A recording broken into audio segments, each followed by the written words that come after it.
Je me suis rendu compte dans mon activité de consultante indépendante que je maîtrisais mal mon temps et surtout, je maîtrisais mal ma concentration. Aujourd'hui encore, il faut dire que c'est une discipline difficile et je suis encore en train d'apprendre à être mieux productive. Et dans cet apprentissage et dans mes recherches, j'ai trouvé un outil qui m'a beaucoup aidé. Il m'a aidé notamment à développer de meilleures habitudes de travail en apprenant à mieux me connaître et en apprenant à mieux savoir comment je gérais mon temps. Cet outil s'appelle Rise, c'est un tracker de temps intelligent qui est poussé par l'IA pour faire des analyses du temps qu'on passe sur son ordinateur. Aujourd'hui, on va faire un tour de l'outil ensemble et je vais vous parler de 3 apprentissages que j'ai eus sur ma productivité après l'avoir utilisé pendant 2 mois et demi. Dès que le logiciel est installé et que le tracking est en cours, Rise va récupérer toutes les informations des logiciels et des sites que je visite. Sur le logiciel, il y a 6 onglets. Le premier, c'est une timeline de ma journée sur laquelle il y a plusieurs colonnes. D'abord l'activité, ça c'est ce qu'il a traqué. Les projets, ça c'est des projets que j'ai rentrés et je vais vous montrer après comment faire. Selon comment je travaille et comment j'interagis avec l'ordinateur, il va catégoriser ça soit en focus, en break quand je travaille pas ou en meeting quand je suis en visioconférence. En plus de ça, je l'ai lié à mon calendrier donc il est capable de savoir concrètement quand est-ce que je rentre dans un meeting. Sur la droite, il y a un résumé de tout ce qui s'est passé aujourd'hui avec un peu les top chiffres de mon activité, notamment le nombre d'heures que j'ai travaillé. Aujourd'hui, j'ai un peu abusé notamment.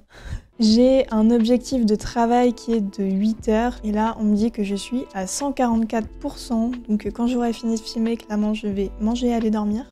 Le burn-out. J'ai un camembert qui me dit combien de temps j'ai eu du focus intense, combien de temps j'ai passé en meeting et combien de temps j'ai fait des breaks. On me classe les meilleures catégories et le top projet avec le temps que j'ai passé pour chacun. Et on va voir comment configurer tout ça. Si Rise vous intéresse, j'ai rejoint leur team d'ambassadeurs et du coup je peux vous proposer une réduction sur vos 3 premiers mois pour avoir 25% off. Donc, vous l'aurez compris, ce n'est pas une vidéo sponsorisée mais je fais mon bon travail d'ambassadrice pour vous partager l'outil. Si vous testez l'outil qui vous plaît mais que votre essai gratuit arrive à terme, vous pouvez taper le code LOUATAL en majuscule et tout collé et vous aurez la réduction qui s'appliquera. Il y a aussi un lien affilié dans la description de cette vidéo, donc si vous voulez soutenir ma création de contenu, vous pouvez aller cliquer dessus et créer votre compte pour commencer à utiliser Rise. Pour la suite, on a un onglet qui s'appelle catégorie et qui là va aller me mettre tout ce qui s'est passé dans ma journée, toutes les activités qu'il a traquées. En haut, j'ai une timeline de ma journée qui affiche quand je survole chaque période quel logiciel, quel site je suis allée regarder. Pour chacun d'entre eux, ça va classer automatiquement dans des catégories. Et c'est tout ce qui s'affiche juste ici. Là, on voit par exemple que j'ai passé 35% de ma journée sur Notion.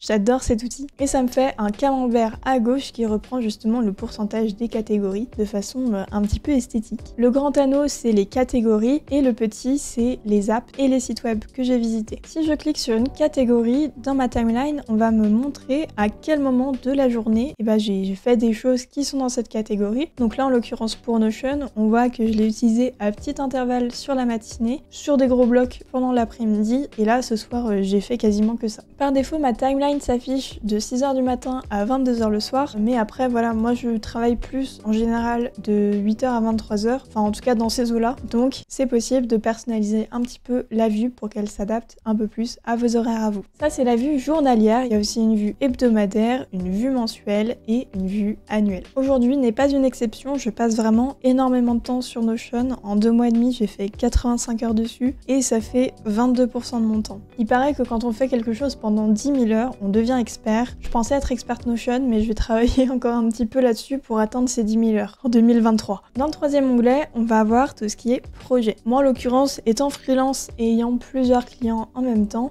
c'est super utile d'avoir plusieurs projets. Pour un projet, je vais pouvoir lui mettre un nom, mais aussi un budget hours, donc en gros un nombre maximal de temps que je veux allouer à ce projet. Par exemple, quand j'ai fait la refonte de mon site web, je m'étais dit je peux pas passer plus de 40 heures dessus. C'est une refonte totale, j'ai tout revu, copywriting, les images, le web design, enfin bref, la totale, donc je me suis dit 40 heures c'est le grand maximum. Au final, en 24 heures, j'ai réussi à tout boucler. Il me reste encore 2-3 trucs à faire, mais j'ai utilisé 62% du budget de temps que je m'étais alloué. On n'est pas obligé de mettre un budget de temps, c'est vraiment si on a des contraintes. Et là, c'était un budget de temps total. On peut aussi mettre un budget de temps par semaine ou par mois. Donc si par exemple, j'ai un contrat avec un client de 2 jours par mois, et ben je vais choisir monthly et en estimant qu'une journée de travail c'est 8 heures, et bien là, je vais dire que j'ai 16 heures allouées par semaine. Les keywords, c'est en bêta, mais ça permet en fait, dans les activités que je fais, d'aller chercher des mots-clés qui vont pouvoir associer tout seul les mots-clés en question et le projet. Donc c'est super pratique. Globalement, j'ai juste à faire mon travail et s'il trouve ces mots-clés sur les pages que je visite, il va assigner du temps. Et donc pour moi, ça me fait un décompte à la fin du mois de savoir sur tel projet, j'ai passé 8 heures et pour les projets sur lesquels j'ai des récurrences et où par exemple j'ai 2 jours de travail par mois, eh bien je peux faire un suivi de là où j'en suis si j'ai pas assez travaillé, trop travaillé, et donc ça me permet de me rééquilibrer. Si vous voulez aller plus loin, vous pouvez aussi créer des clients, des projets et des tâches, des clients dans lesquels vous mettez des projets et des projets dans lesquels vous mettez des tâches. En l'occurrence, j'ai tout mis sous forme de projet. Peut-être qu'il faudrait que je revoie ce système. En tout cas, il me va bien pour le moment. C'est surtout si vous avez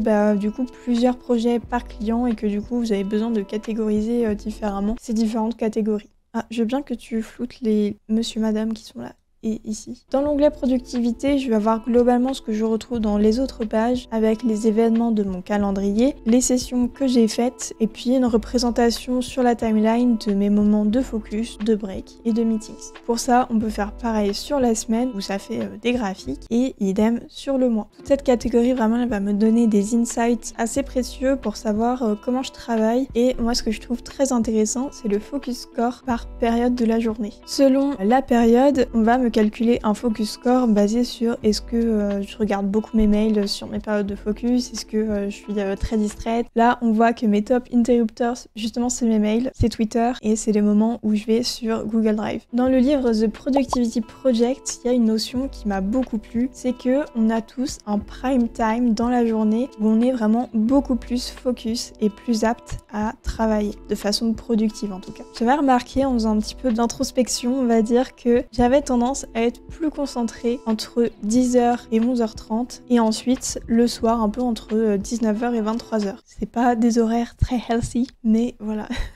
Et là, je trouve que ça se ressent pas mal dans mes scores parce que les plus hauts, où c'est 91, c'est le 21h minuit. Et ensuite, j'ai le midi 15h. Alors c'est vrai que souvent, j'ai tendance à prendre ma pause déjeuner un peu tard. Donc mon prime time du 10h et quelques, souvent il est un petit peu décalé. Et du coup, ces scores-là ne m'étonnent pas tant que ça. Je suis plutôt rassurée par ce que je vois. Mais de base, j'ai un focus quality qui est plutôt haut. C'est vrai que moi, quand je travaille, je sais que j'ai un peu la tête dans le guidon et je peux travailler pendant 3 heures de suite et ne pas m'arrêter. Ce qui est pas super bien non plus, hein. C'est quand même cool de prendre des pauses. Mais voilà, tout ça, ça permet de vraiment, je trouve, mieux se connaître et c'est plutôt cool à savoir. Et c'est plutôt utile pour ensuite trouver des pistes d'amélioration et travailler mieux. Dans quelques secondes, justement, je vous parle des enseignements que j'ai eu grâce à Rise et je vais vous parler du fait de mettre un timer. Vous allez voir, c'est quand même un hack. Le dernier onglet, c'est les goals. Donc il y en a qui sont prédéfinis et c'est pour se donner des objectifs par rapport aux choses qui sont traquées. Donc par exemple, je veux travailler un minimum d'heures chaque jour et donc en créant mon goal, je vais pouvoir lui mettre une date de début, une date de fin. Je vais lui dire que je veux travailler par exemple 8 heures minimum. Je le crée et ça, vu que c'est des goals que Rise peut traquer avec les data qu'il récolte, donc il va pouvoir faire le suivi sans que moi j'ai à m'en occuper. Voilà, on a fait le tour complet de Rise. Mettez-moi en commentaire si vous avez des questions ou des choses sur lesquelles vous voulez que j'approfondisse. Et en attendant, je vais vous parler de 3 choses que moi j'ai apprises grâce à justement toutes ces données et toutes ces datas que ça a récoltées sur ma façon de travailler et ce sur quoi j'allais. Et la première, c'est que je suis vraiment victime des notifications. Comme je l'ai montré, mon top distractor c'est Gmail parce que j'ai toujours besoin d'être en fait hyper réactive quand je reçois un mail. Du coup, j'arrête tout ce que je fais. Si je suis en train de travailler et que je vois que j'ai un mail, je vais vraiment arrêter et je vais lire le mail et je vais essayer d'y répondre vraiment dès que possible quoi. Et ça c'est mal parce que ça interrompt mes périodes de focus sur lesquelles je suis un peu en deep work et je sais que c'est pas très sain pour que mon cerveau puisse rester bien focus et bien efficace sur une tâche. Et bien le fait que je jongle entre plusieurs choses, c'est pas bon du tout. Donc ce que j'ai fait pour un petit peu résoudre la solution, c'est que je prévois maintenant plusieurs sessions dans ma journée qui sont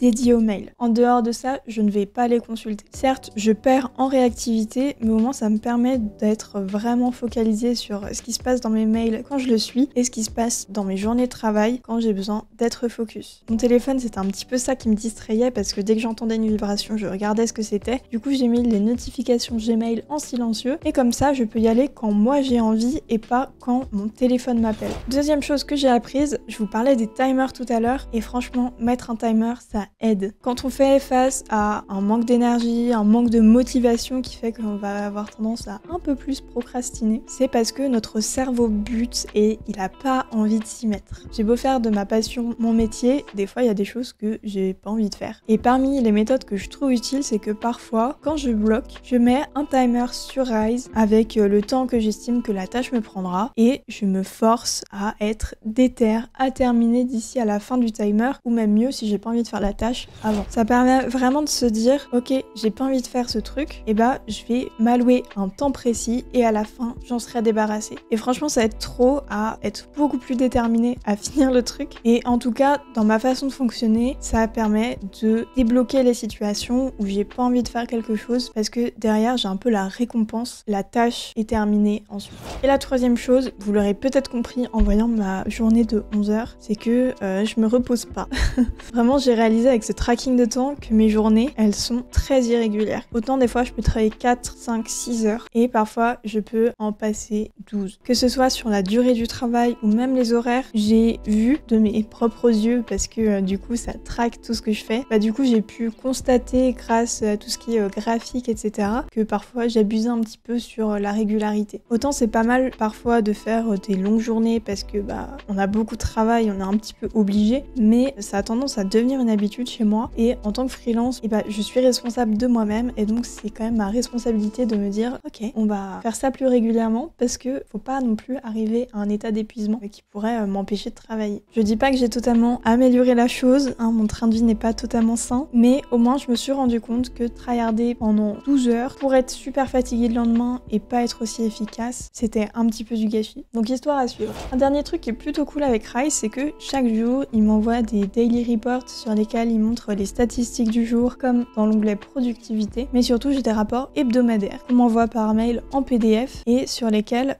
j'ai tout un tas d'informations sur comment j'ai travaillé. Justement, c'est grâce à ça un petit peu que j'ai vu que je pouvais avoir un rythme de travail pas top, c'est-à-dire qu'autant je peux commencer à 8h qu'à 11h et finir souvent à des horaires un peu tardives. Et puis on peut aussi observer que dans l'après-midi, vers 17-18h, souvent je prends une bonne heure de pause et je m'y remets ensuite. Je crois que c'est mon corps au bout d'un moment qui dit on s'arrête. Et pour chaque graphique, on me met des petites phrases qui sont personnalisées par rapport aux résultats que j'ai eu. Par exemple ici, j'ai plus overworked mon objectif de 8 heures par jour que de jours où je me suis reposée. Pour ces insights, ils se basent sur des études et sur des chiffres à propos du travail et de l'importance de prendre quand même du repos. Et donc c'est vraiment intéressant d'aller lire tout ce qu'ils disent et de voir quels sont les conseils aussi qui vont en sortir. Et voilà pour le tour de Rise et comment moi j'ai appris aussi des choses sur ma propre productivité en l'utilisant. Je vous le rappelle, si l'outil vous intéresse, vous avez un essai gratuit et si vous voulez prolonger, vous pouvez taper le code LOUATAL tout en majuscule et tout collé pour avoir 25% de réduction sur vos 3 premiers mois. Mon lien affilié est dans la description et vous pouvez cliquer dessus pour aller soutenir ma création de contenu et pour vous inscrire. Franchement, je vous conseille vraiment de l'essayer. Vous avez 7 jours d'essai gratuit, ça vous permet au moins de comprendre comment ça fonctionne et de voir si c'est un outil pour vous. Moi en tout cas j'ai beaucoup adhéré, je suis très contente de ce que ça a pu m'apporter jusqu'à présent au niveau de ma santé mentale, mais aussi et surtout ma productivité et ma façon d'apprendre à connaître comment je travaille un petit peu mieux. Merci d'avoir regardé la vidéo, mettez un pouce bleu si vous avez appris quelque chose aujourd'hui et abonnez-vous à la chaîne pour suivre mon chemin vers une meilleure productivité. À bientôt!